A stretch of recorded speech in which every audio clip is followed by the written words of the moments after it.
వి gold trusted gold buyers మీరు తాకట్టు పెట్టిన బంగారాన్ని విడిపించి ఈ రోజు ఉన్న మార్కెట్ ధరకు కొనబడును.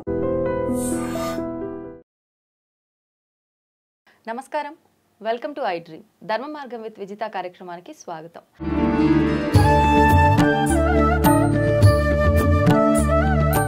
ప్రస్తుతం మనతో పాటు ఉన్నారు ప్రముఖ జ్యోతిష్య పండితులు ఆధ్యాత్మికవేత్త సుభాష్ శర్మ గారు. ఇప్పుడు వారితో మాట్లాడదాం. నమస్కారం గురుగారు. శ్రీమాత్రే నమః.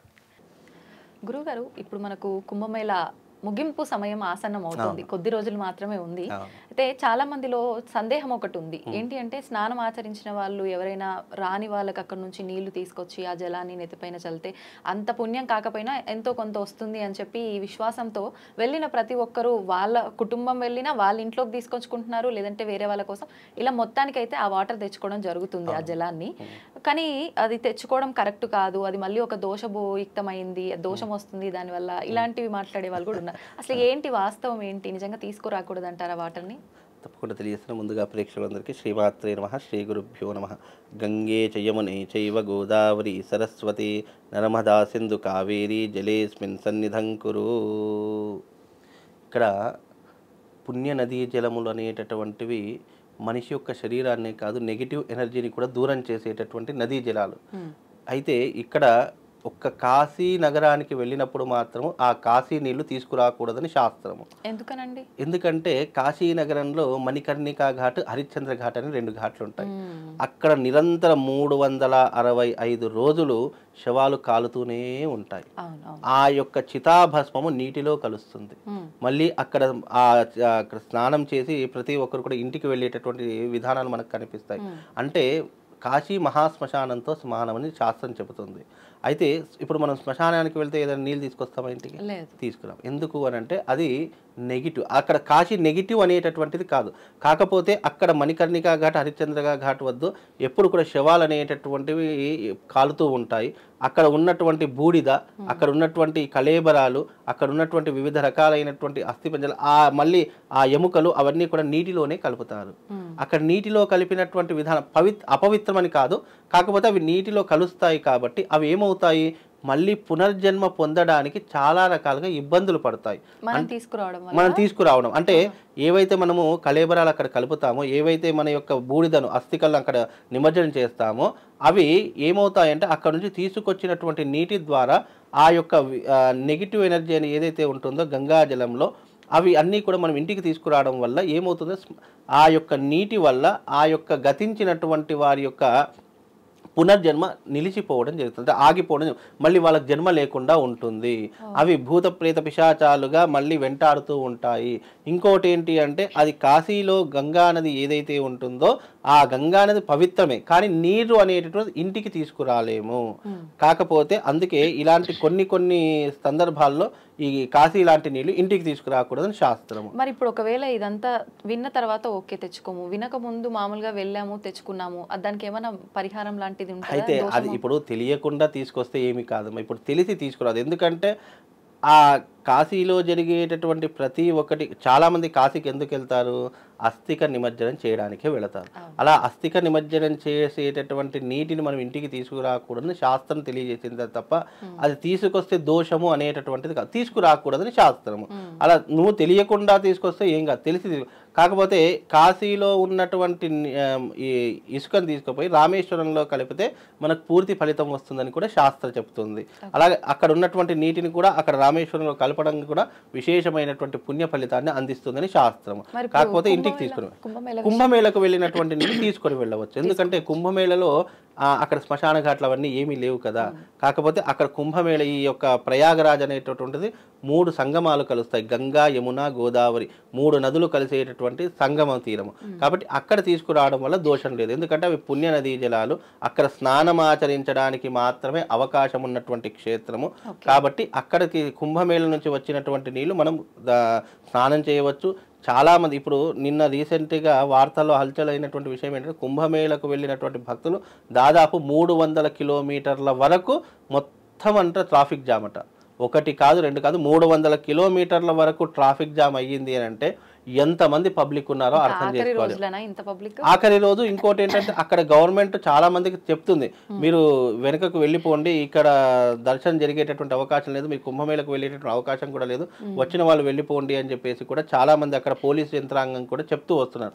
కానీ ఎవరు వినట్లేదు. ఇక్కడ ఎలాగైనా సరే అక్కడ స్నానం ఆచరించాలని హిందువుల యొక్క విశ్వాసంతో చాలా మంది అక్కడికి వెళ్తూ ట్రాఫిక్ జామ్ అయినా ఏదైనా ఒక్కొక్కరు 20-20 కిలోమీటర్ల మైళ్ళ వరకు నడుస్తున్నారు, ఒక్కొక్కరు 10-10 కిలోమీటర్లు. అంటే వాళ్ళు వెళ్ళినటువంటి సమయాన్ని బట్టి రద్దీ పెరుగుతున్న కొద్దీ అక్కడ నడక అనేది ఎక్కువైపోతూ ఉంటుంది. కాబట్టి ఇప్పుడు వచ్చేటటువంటి శివరాత్రి వచ్చిందంటే కుంభమేళ ముగిసినట్టే, ఇక ఇంకేమీ కూడా ఉండదు. ఇక ఈ శివరాత్రి అయిపోయిందంటే మళ్ళీ అక్కడ పురుగు కూడా కనిపించదు. అంటే వెళతారు కానీ ఇంత జనాభా ఉండదు. ఈ శివరాత్రి అయిపోయిన తర్వాత ఏం చక్కగా మనం కారు తీసుకొని ఏం చక్కగా నది ఒడ్డుని ఆపేసి చక్కగా స్నానం చేసుకోవచ్చు. కానీ ఇవి పవిత్రమైన రోజులు, ఇప్పుడు కానీ పవిత్రమైనటువంటి రోజులే కదా అని చెప్పేసి అక్కడ ఇబ్బందులు పడడం అనేటువంటిది కూడా మనకి ఇబ్బంది కదా. ఇప్పుడు మనం అంటే వయసు ఉన్నటువంటి వాళ్ళు ఉంటారు, కానీ కొంతమంది చాలా పెద్ద పెద్ద వాళ్ళు వెళ్తున్నారు, ముసలి వాళ్ళు, ఏజ్డ్ అయినటువంటి వాళ్ళు చూడలేము అనేటటువంటి. ఇప్పుడు ఇక్కడ ఒకటమ భగవంతుడు అంతటా ఉంటాడు, అక్కడికి వెళ్ళి స్నానం చేస్తే పుణ్యం వస్తుంది అని విశ్వాసము ప్రతి ఒక్కరికి ఉంది. అవే నీళ్లు మనం ఇంటి దగ్గర ఎవరైనా వెళ్ళిన వాళ్ళు ఉంటారు, అవే నీళ్లు ఇంటికి తీసుకొని వచ్చి అవి చల్లుకున్నా కూడా పుణ్యమే కదా. అక్కడికే వెళ్ళి స్నానం చేయాలనేటటువంటిది కాదు కదా. అందరికీ కొంతమందికి కుదురుతుంది, కొంతమందికి కుదరదు. చాలా మంది ఇప్పుడు వెళ్ళినటువంటి వాళ్ళు పుణ్యాత్ములు, వెళ్ళనటువంటి పాపాత్ములని కాదు కదా, వెళ్ళేటటువంటి వాళ్ళు వెళ్తున్నారు. అలా వెళ్ళినప్పుడు ఏమవుతుంది అని అన్నప్పుడు ఆ నీళ్లు తీసుకొని వచ్చి ఇంటి దగ్గర చల్లుకున్న ఆ యొక్క బిందువు మన తల మీద పడ్డా కూడా మన జన్మ తరిస్తుంది. కాకపోతే ఏంటంటే సమయాన్ని, సందర్భాన్ని అన్నిటినీ కూడా కాలక్రమేణా మనం ఆలోచించి వెళ్ళవలసి ఉంటుంది. ఇప్పుడు అక్కడికి వెళ్ళి 300 కిలోమీటర్లు నువ్వు ట్రాఫిక్ జామ్లో ఇరుక్కున్నావంటే నువ్వు ఇంటికి రావడానికి ఎన్ని రోజులు పడుతుంది? ఇప్పుడు రీసెంట్గా మా హైదరాబాద్ నుంచి ఒక బస్సు తీశారండి, ఆ బస్సు చిత్రకూట దగ్గర ఆగిపోయింది. అంటే చిత్రకూట అంటే అక్కడ నుంచి మళ్ళీ ప్రయాగరాజు దాదాపు 300 కిలోమీటర్లు, 5 hours minimum 5-10 hours easy, 5-6 hours ఈజీగా పడుతుంది. అంటే అక్కడ ఆగిపోయినట్టు ఇటు వెనక్కి రాలేదు, అటు ముందుకు వెళ్ళలేదు, దిగి వెళ్ళాల్సిందే. ఇక దిగి వెళ్ళాల్సిందే, లేదు అంటే ఇంక ఏదైనా పట్టుకొని వెళ్ళాల్సిందే తప్ప అలా మధ్యలో స్టక్ అయిపోయేదానికంటే ఇబ్బందులు పడేదానికంటే భగవంతుడి దగ్గరికి వెళ్ళేటప్పుడు మనస్ఫూర్తిగా మనశ్శాంతిగా వెళ్ళాలి తప్ప ఇలా ఇబ్బందులు పడుకుంటూ ఒడిదుడుకులు పడుకుంటూ వెళ్ళడం అనేటటువంటిది ఇప్పుడున్నటువంటి ఈ జనరేషన్లో చాలా ఇబ్బంది. ఎందుకంటే పూర్వకాలంలో నడుచుకుంటూ వెళ్ళేవారు, బండ్ల మీద వెళ్ళేవారు, ఎడ్ల బండ్ల మీద, వాళ్ళకు అంటే అదే ఒక ప్రయాణంలా పెట్టుకున్నారు. కానీ ఇప్పుడున్న జనరేషన్లో ఇటు ఇల్లు, ఆఫీసు, ఉద్యోగం అన్నీ కూడా ఉన్నాయి. ఇప్పుడు అక్కడే స్టక్ అయిపోయారు అనుకో, వీటన్నిటికీ కూడా ఇబ్బంది వస్తుంది కదా. కాబట్టి అవన్నీ దృష్టిలో ఉంచుకొని భగవంతుడు అంతటా ఉన్నాడు, ఇక్కడ లేడు అని అక్కడ లేడు అని కాదు. కాకపోతే ఆ నీళ్లు తెచ్చుకొని మనం తల మీద చల్లుకున్న అదే పుణ్యం వస్తుంది. వెళ్ళాల్సిన వాళ్ళు వెళ్తున్నారు, రావాలి. ఇక ఇది ఎలా ఉంటుందంటే వెళ్ళే వాళ్ళు వెళ్తూనే ఉన్నారు, వచ్చే వాళ్ళు వస్తూనే ఉన్నారు. కాబట్టి ఇది ఒక ఫ్లోటింగ్ అంతే, దీన్ని ఎవరు కూడా ఆపలేరు. కాకపోతే వెళ్ళలేనటువంటి వారు ఎవరైనా ఉన్నట్టయితే వాళ్ళు అక్కడ ఉన్నటువంటి గంగా జలాన్ని తీసుకుని వచ్చి మీ తల మీద జల్లుకున్న మీకు విశేషమైనటువంటి పుణ్య ఫలితం కలుగుతుంది.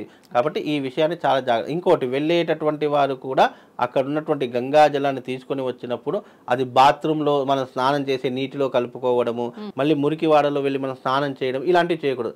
ఎప్పుడైనా గంగా జలాన్ని చేతిలో తీసుకొని తల మీద చల్లుకోవాలే తప్ప చాలా మంది ఏం చేస్తారంటే మనం బాత్రూంలో స్నానం చేస్తాం కదా, ఆ బకెట్లో కలుపుకుంటూ ఉంటారు. అవన్నీ ఎక్కడికి పోతాయి? మురికి నీళ్ళలో కలిసిపోతాయి. కాబట్టి అలా గంగాజలం ఎప్పుడు కూడా మురికి నీళ్ళలో కలవకూడదు. కాబట్టి మనం ఏం చేయాలంటే ఆ గంగాజలం చేతిలో తీసుకొని తల మీద చల్లుకున్న విశేషమైనటువంటి పుణ్య ఫలితం కలుగుతుంది. లేదు అని అంటే పూర్వకాలంలో ఏంటంటే బకెట్లో కలుపుకునేవారు, కాకపోతే వాళ్ళకి ఏంటంటే ఆరు బయట చెట్ల మధ్యలో స్నానం ఆచరించేవాళ్ళు. అవన్నీ కూడా చెట్టుకి నీళ్ళు ఇంకిపోయేటట్టు, ఇంట్లో ఉన్నటువంటి చెట్లకు ఆ ధార వెళ్ళి ఆ చెట్ల మధ్యలో నీళ్లు ఇంకిపోయి ఆ చెట్లకు ఆ నీళ్ళు అందేవి. కానీ ఇప్పుడు అలా కాదు, మురికి నీళ్ళలో కలుస్తున్నాయి. కాబట్టి వీలైనంత వరకు అలా కలుపుకోకుండా వీలైనంత వరకు ఆ నీటిని కూడా తల మీద చల్లుకునేటటువంటి ప్రయత్నం చేస్తే విశేషమైనటువంటి పుణ్యం కలుగుతుంది. నువ్వు భగవంతుడి దగ్గరికి వెళ్ళేటప్పుడు ఒక్కటే గుర్తుపెట్టుకోవాలి, మనసా వాచా కర్మణ, నువ్వు మనస్ఫూర్తిగా వెళ్ళి మనస్ఫూర్తిగా అక్కడికి వెళ్ళి ఆ నీటిలో స్నానం ఆచరించేటటువంటి పద్ధతి ఉంటే వెళ్ళండి. లేదా చిత్తం శివుడి మీద, భక్తి చెప్పుల మీద అన్నట్టు అటు మనసు సగము ఇటు మనసు సగం అని పెట్టుకున్నాం అనుకోండి, అది ఎటు కాకుండా పోతుంది. కాబట్టి వెళ్ళేటటువంటి వాళ్ళు వెళ్తున్నారు, వచ్చేటటువంటి వాళ్ళు వస్తున్నారు. కాబట్టి వెళ్ళలేనటువంటి వారు వాళ్ళకి ఫోన్ చేసి ఆ గంగాజలాన్ని కాస్త తీసుకురండి, మనం ఇక్కడ నుంచి మనస్ఫూర్తిగా నమస్కారం చేసినా అక్కడ ప్రయాగరాజులో ఉన్నట్టు అమ్మవారి శక్తిపీఠానికి కూడా వెళుతుంది. కనుక ఏదైనా కానీ మనస్ఫూర్తిగా చేసేటటువంటి పద్ధతే నియమనిష్టలతో కూడుకున్నటువంటి విధానాలు, ఆ రకమైనటువంటి పద్ధతులు పాటించాలి. ఒక ప్రయాగరాజ్ నీళ్లు మాత్రమే వర్తిస్తాయి. కాశీ నుంచి ఎవరు కూడా నీటిని తీసుకురాకండి. అలా తీసుకొచ్చినా కూడా అవి స్నానానికి పనికి, అక్కడికి వెళ్ళి స్నానం చేస్తేనే పవిత్రత తప్ప అవి మనం ఇంటికి తీసుకురాకూడదని శాస్త్రము. ఓకే, నిజంగా చాలా మంచి విషయాలు తెలియజేస్తారు గురుగారు. నమస్తే. శ్రీమాత్.